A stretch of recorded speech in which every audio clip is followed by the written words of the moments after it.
pada kesempatan kali ini untuk kelas 10, materi yang akan kita bahas dalam matematika yakni nilai mutlak.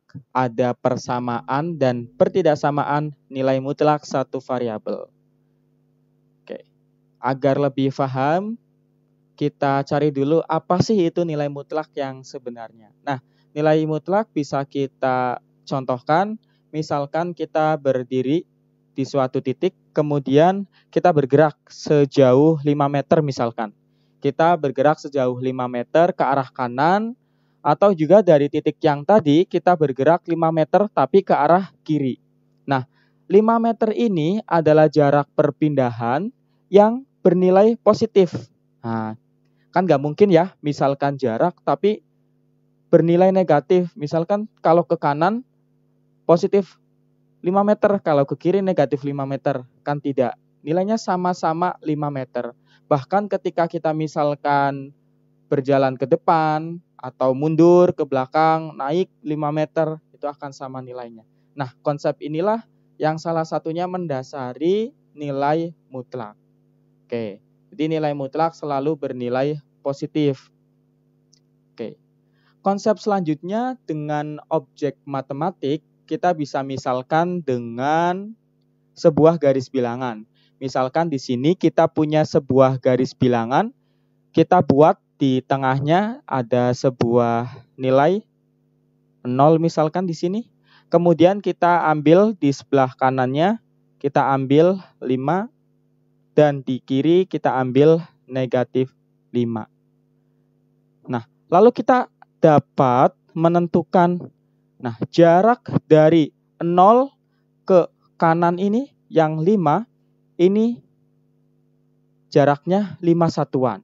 Kemudian dari 0 ke negatif 5, jaraknya juga 5 satuan. Nah, bisa kita tuliskan kalau dalam nilai mutlak ini, kita bisa menggunakan kurung tegak. Nah, berarti kurung tegak seperti ini, di dalamnya kita tuliskan negatif 5. Kalau yang sampingnya berarti nilai mutlak 5. Nah, oke. Cara bacanya, ini ya, misalkan yang kiri, ini nilai mutlak dari negatif 5 adalah, nilai mutlak dari 5 adalah. Nah, keduanya tadi ya, kita asumsikan sebagai jarak dari 0 ke negatif 5 dan dari 0 ke 5. Nilai mutlak dari negatif 5 berarti kan jarak dari 0 ke 5, ya jaraknya adalah 5. Nah, lalu bagaimana dengan yang positif 5? Nilai mutlak dari 5, ya tetap 5. Itu. Gitu ya. Jadi untuk nilai mutlak dari negatif 5 adalah 5, dan untuk nilai mutlak dari 5 adalah 5. Nilainya selalu bernilai positif. Nah, kecuali nanti kalau misalkan nilai mutlak 0 akan kita bahas juga. Oke, selanjutnya bisa kita contohkan juga. Misalkan kita punya garis bilangan lagi. Nah, kali ini titiknya coba saya buat lebih lengkap. Ini tengah-tengahnya 0. Kemudian ke kiri negatif 1. Ke kiri lagi negatif 2. Selanjutnya ke kanan. Misalkan 1 di sini. Kemudian 2. Saya hapus dulu. Yang ini satunya. Saya tuliskan kembali. Oke, 1, kemudian 2, 3, 4, dan 5. Nah, lalu gimana ya? Misalkan kalau kita ingin menentukan jarak, kalau tadi kan dari 0 ke 5 dan dari 0 ke negatif 5. Gimana kalau misalkan dari negatif 2 ke 5?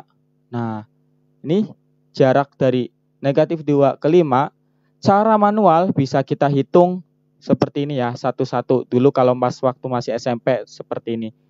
Dari negatif 2 ke 1. Ini 1, 2, 3, 4, 5, 6, 7. Nah, jaraknya adalah 7 satuan. Gimana kalau kita mau menggunakan konsep nilai mutlak?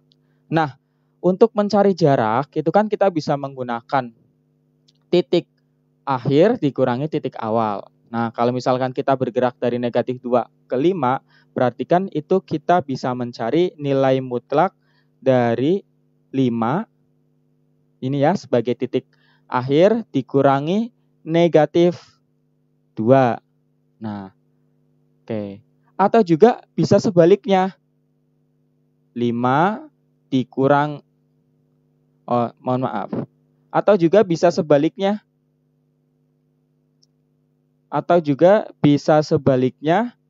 Negatif 2 dikurangi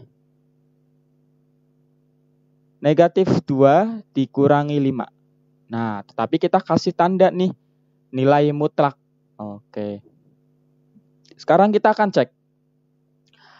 Nilai mutlak dari 5 dikurangi negatif 2 itu kan sama aja dengan nilai mutlak dari 5 dikurangi negatif 2. Itu kan sama saja dengan 5 ditambah 2 ya. Berarti nilai mutlak dari 7. Nah, kemudian kalau yang satunya negatif 2 dikurangi 5. Itu kan sama aja dengan nilai mutlak negatif 7. Nah, keduanya sama-sama nih nilainya berapa? Sama-sama nilainya 7. Nilai mutlak dari 7 nilainya 7.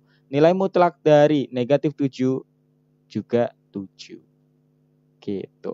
Makanya dari contoh kasus yang kedua ini kita bisa simpulkan nih. Kalau misalkan kita pengennya pakai A dan B ya.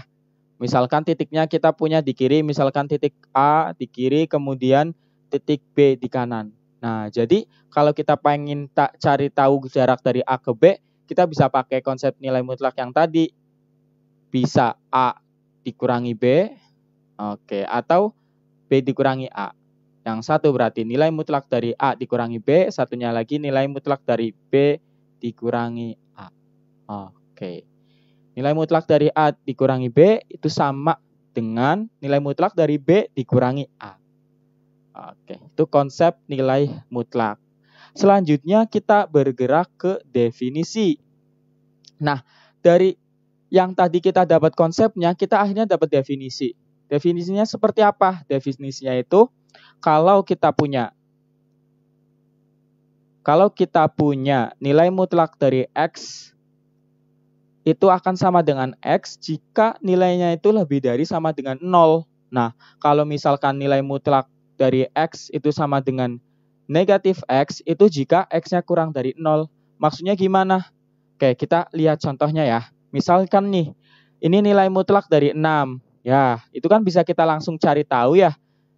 Bisa langsung kita ketahui bahwa nilai mutlak dari 6 itu kan 6. Pasti. Nah, ini sama aja dengan definisi yang pertama ini, di bagian yang pertama. Nah, nilai mutlak dari 6 adalah 6. Nilai mutlak dari X, ya X itu sendiri. Gitu ya. Nah, kemudian bagaimana kalau 0? Tadi pas di awal sempat kita singgung. Nilai mutlak dari 0 adalah 0. Nah, ini juga diberlakukan karena apa? Karena ini nilai 0 kan itu lebih dari sama dengan 0. Makanya nilai mutlak dari 0 sama dengan 0. Nah, gimana nih kalau misalkan nilai mutlak dari negatif 6? Oh, pas waktu tadi kita udah bisa langsung tahu nih nilai mutlak dari negatif 6 ya 6. Tapi kalau yang benar itu ya sesuai dengan definisi di bagian yang kedua, nilai mutlak dari negatif 6 ini kan dia kurang dari 0 ya, negatif 6 itu. Negatif 6 kan dia kurang dari 0. Maka nilai mutlaknya itu negatif dari nilai yang di dalam. Berarti negatif 6. Oke, atau sama saja 6. Oke. Nah, jadi nilai mutlak dari 6 adalah 6, nilai mutlak dari 0 adalah 0, dan nilai mutlak dari negatif 6 adalah negatif dari negatif 6. Sama dengan